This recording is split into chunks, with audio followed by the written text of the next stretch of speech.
5 seconds. Comments. Ladies and gentlemen, it is indeed an honor to address this historic conference and outline our national goals and strategies in the field of basic education. Thanks to the broad vision of our great leaders like Mahatma Gandhi, education was identified as one of the very important sectors through which political, economic, and social progress was sought to be achieved soon after the attainment of freedom in our country. Even though the father of the nation was very busy leading the different sections of people of this country in the struggle for freedom, he had evinced keen interest in the evolution of an alternative system of education in tune with the needs and requirements of the Indian society and hopes and aspirations of the people as a whole. As a first step in this direction, the National Planning Committee, under the chairmanship of Pandit Nehru, had made far reaching recommendations with a view to make India march forward in the field of education. In order to achieve the goals of bringing down the illiteracy rate and spread of primary education in all parts of the country within the shortest possible time, the framers of the Indian Constitution took care to provide for free and compulsory education for all children up to the age of 14 years. At the same time, successive governments promoted education by all means through 5-year plans.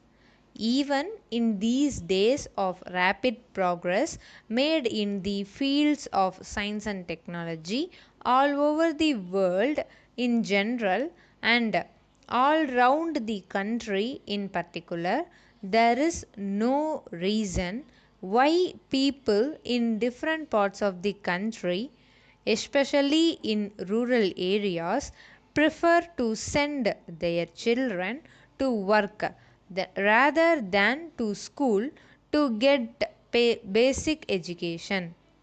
It is needless to say that the very purpose of primary education is to bring about a great change in the living conditions of the vast majority of the people who have been unfortunately continuing to live below the poverty line.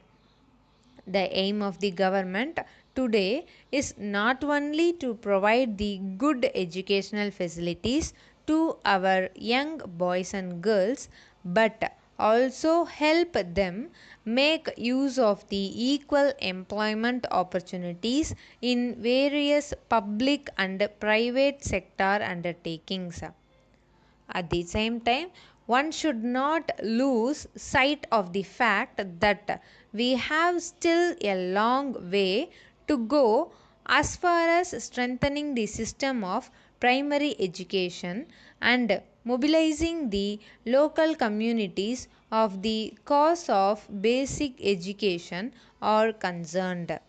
In this context, I would be interesting to know that in recent times the experiment of distance education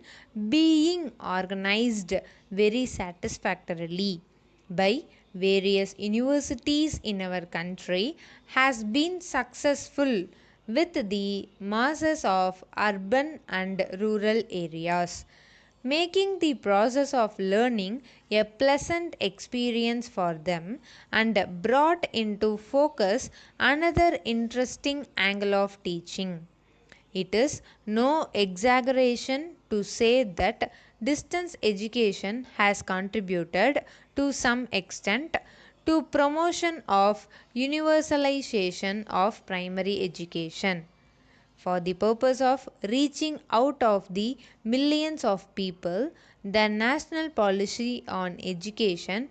envisaged non-formal education as an integral part of its strategy to achieve universalization of primary education. It is a matter of great satisfaction that there is an increasing awareness in the minds of the people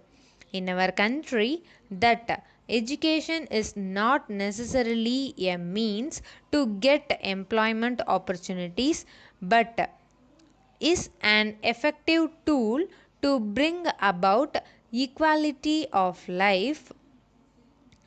of every section of people in society. It is therefore necessary to give credit to primary education sector for all the positive changes that have taken place in the people in matters like health, nutrition, family welfare, child care, social and personal responsibilities, and above all mental development. During the last few years, it has become necessary to increase allotment of funds in the budget for primary education sector to make our dream of total literacy come true and face challenges at home and abroad. I would like to state that I have no hesitation in saying that the nation as a whole will come forward to take up the responsibility of providing resource support to achieve the national goal of basic education for all as contemplated in the national policy on education. Letter dated 29th November 1997 to the editor, The Hindu, Chennai. Sir, it is shocking to read the news item engineering student commits suicide due to ragging in today's newspaper, which should be condemned by one and all. It is a well known fact that the ragging menace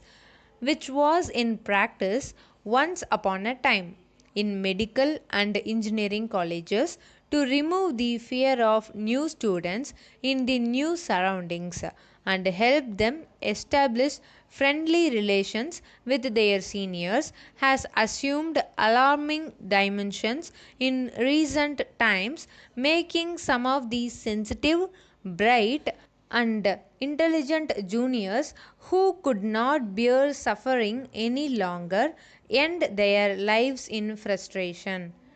It is surprising that the senior students who were once subjected to ragging by their seniors continue to repeat the same mistake, knowing fully well the damage it causes to a new student. There is no doubt that the seniors derive sadistic pleasure by ragging the juniors. Under these circumstances, the government should take necessary steps to make a law as early as possible banning ragging in all educational campuses in the state and to award punishment to the guilty, as has already been done in Kerala. As the personality of a student is developed in educational institutions, it is subjected that the central and state governments should initiate a nation-wide debate on this burning problem and ensure that a legislation banning ragging throughout the country and awarding severe punishment is brought about as soon as possible, preferably in the current session of the parliament, to avoid further loss of lives due to this menace, unless and until the central and the state governments come forward with concrete steps to eradicate this menace. Peace will not restore in the educational campuses and, in all probability, in parents' minds. Yours.